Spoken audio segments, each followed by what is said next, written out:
Good morning students, myself Arvind Gautam. आज हम पढ़ेंगे संज्ञा, ठीक है ना, यानी नाउन।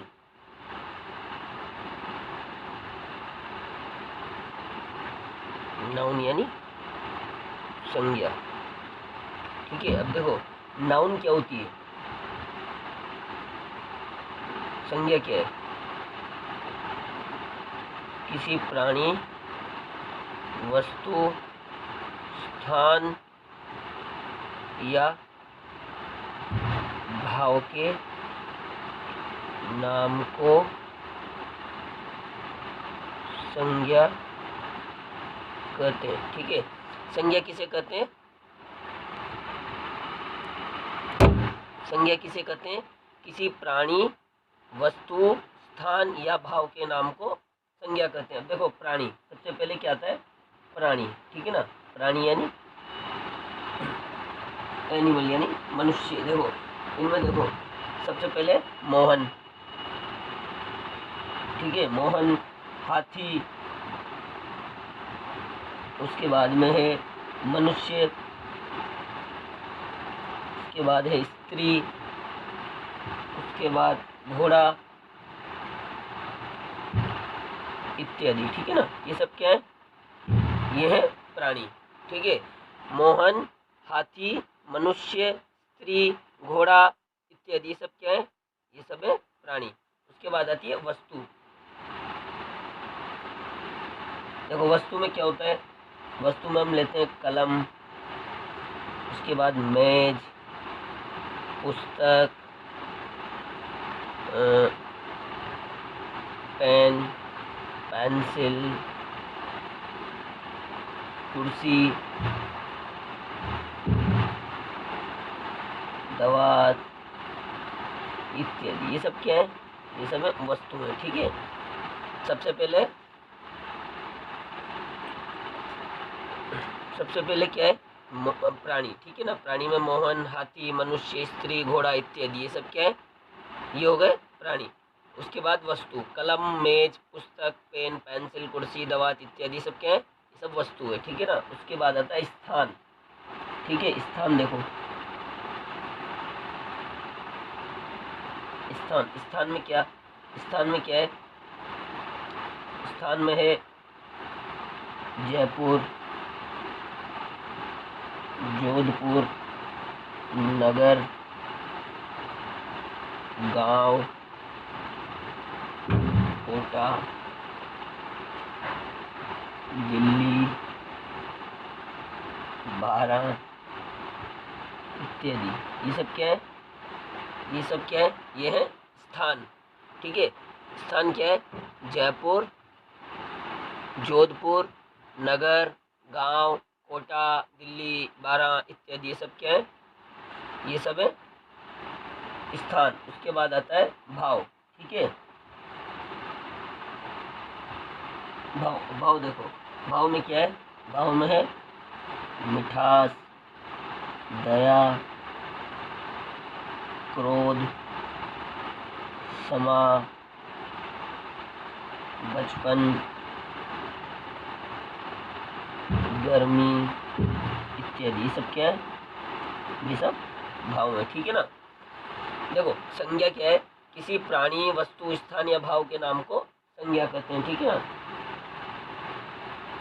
देखो सबसे पहले आता है प्राणी। तो प्राणी क्या है? प्राणी में मोहन, हाथी, मनुष्य, स्त्री, घोड़ा। वस्तु में क्या है? कलम, मेज, पुस्तक, पेन, पेंसिल, कुर्सी, दवात, ये सब वस्तु है। उसके बाद स्थान जयपुर, जोधपुर, नगर, गांव, कोटा, दिल्ली, बारह इत्यादि, ठीक है ना। उसके बाद भाव देखो, मिठास, दया, क्रोध, क्षमा, बचपन, गर्मी, ये सब क्या है? ये सब इनके वो है, ठीक है ना। संज्ञा के बारे में जो लिखा हुआ है, किसी प्राणी, वस्तु, स्थान या भाव के नाम को, तो ये डिफाइन कर दिया हमने, ठीक है। अब देखो, अब सबसे पहले कितने प्रकार होते हैं इसके? संज्ञा के प्रकार, ठीक है ना। संज्ञा के कितने प्रकार होते हैं? संज्ञा के निम्नलिखित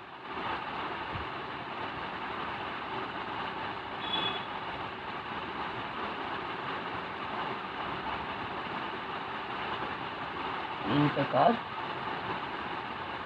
होते हैं, ठीक है। संज्ञा कितने प्रकार होते हैं? निम्नलिखित 3 प्रकार, कितने प्रकार की होती है संज्ञा? 3 प्रकार की, ठीक है। सबसे पहले व्यक्तिवाचक, ठीक है, व्यक्तिवाचक संज्ञा। सेकंड होती है जातिवाचक संज्ञा, और थर्ड होती है भाववाचक संज्ञा, ठीक है ना। देखो संज्ञा के प्रकार कितने हैं? संज्ञा निम्नलिखित 3 प्रकार की होती है, ठीक है ना। सबसे पहले व्यक्तिवाचक संज्ञा, सेकंड जातिवाचक संज्ञा, थर्ड भाववाचक संज्ञा, ठीक है। अब सबसे पहले हम क्या पढ़ेंगे? व्यक्तिवाचक संज्ञा, ठीक है ना। व्यक्तिवाचक संज्ञा। अब देखो व्यक्तिवाचक संज्ञा क्या होती है? जिस शब्द से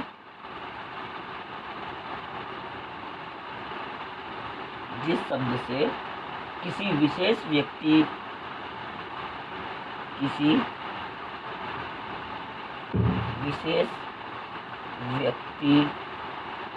स्थान या वस्तु का बोध होता है,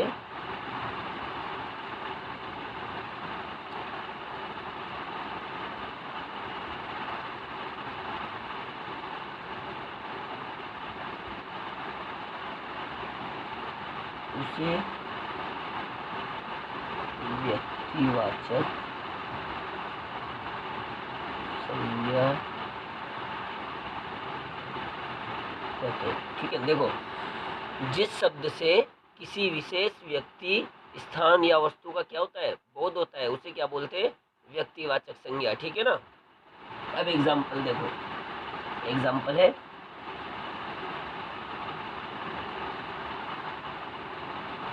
राकेश, मोहन, राधा,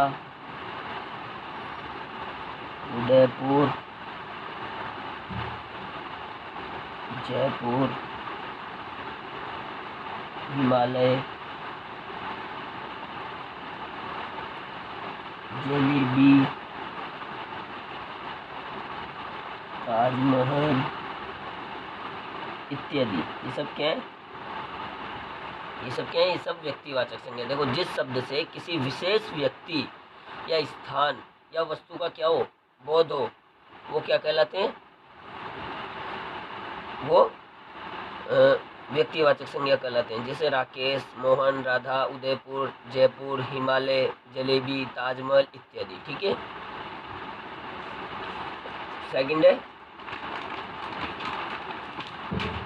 जातिवाचक, ठीक है ना। सेकंड है जातिवाचक संज्ञा, जातिवाचक संज्ञा, ठीक है। अब जातिवाचक संज्ञा देखो, जातिवाचक संज्ञा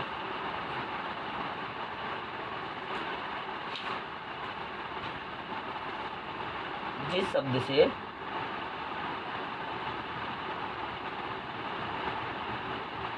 किसी जाति के, जिस शब्द से किसी जाति के सभी प्राणियों या पदार्थों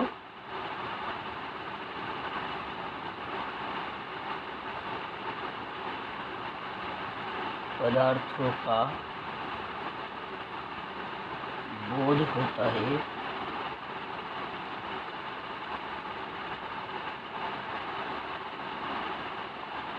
उसे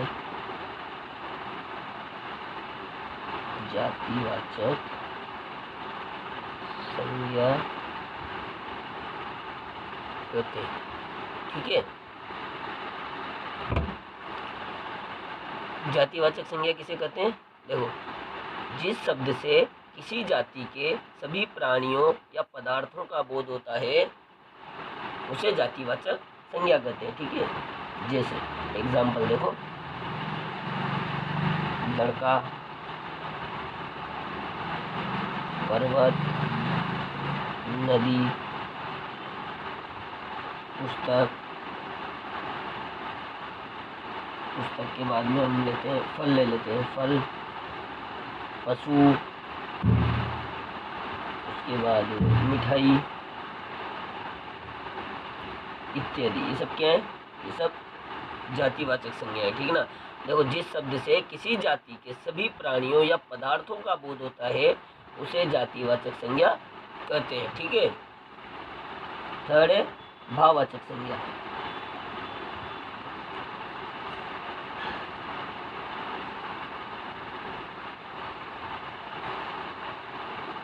देखो, भाववाचक संज्ञा क्या होती है?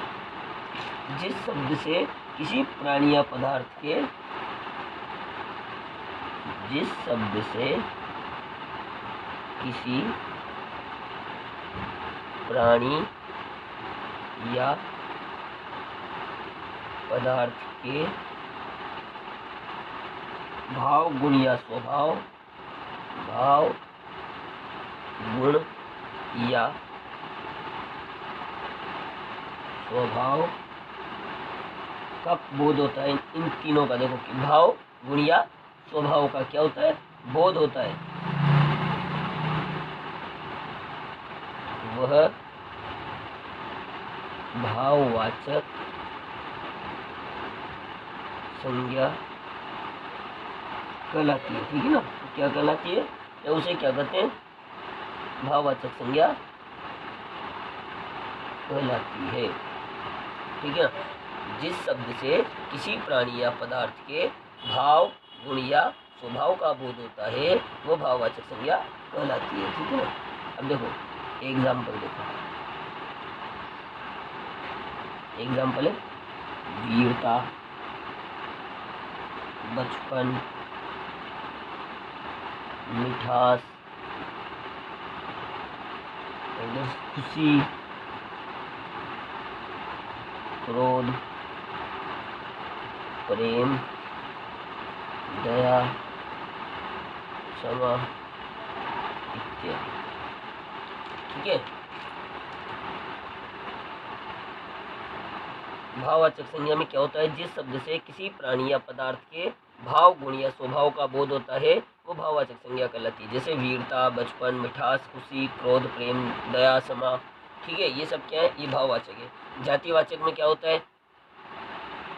जिस शब्द से किसी जाति के सभी प्राणियों या पदार्थों का बोध होता है उसे जातिवाचक संज्ञा कहते हैं, ठीक है ना। जैसे लड़का, पर्वत, नदी, पुस्तक, फल, पशु, मिठाई इत्यादि, ठीक है। देखो, उसके फर्स्ट में व्यक्तिवाचक संज्ञा, जिस शब्द से किसी विशेष व्यक्ति, स्थान या वस्तु का बोध होता है उसे क्या कहते हैं? व्यक्तिवाचक संज्ञा कहते हैं। जैसे राकेश, मोहन, राधा, उदयपुर, जयपुर, हिमालय, जलेबी, ताजमहल इत्यादि। संज्ञा के प्रकार, संज्ञा तीन प्रकार की होती है: व्यक्तिवाचक संज्ञा, जातिवाचक संज्ञा और भाववाचक संज्ञा। इनको डिफाइन कर दिया। संज्ञा किसी प्राणी, वस्तु, स्थान या भाव के नाम को संज्ञा कहते हैं। प्राणी आ गया, वस्तु आ गया, स्थान आ गया, भाव आ गया। प्राणी, वस्तु, स्थान और भाव, ये चारों आ गए, ठीक है ना। उसके बाद इसके प्रकार आ गए, इसके तीनों प्रकार को हमने समझा दिया, ठीक है ना।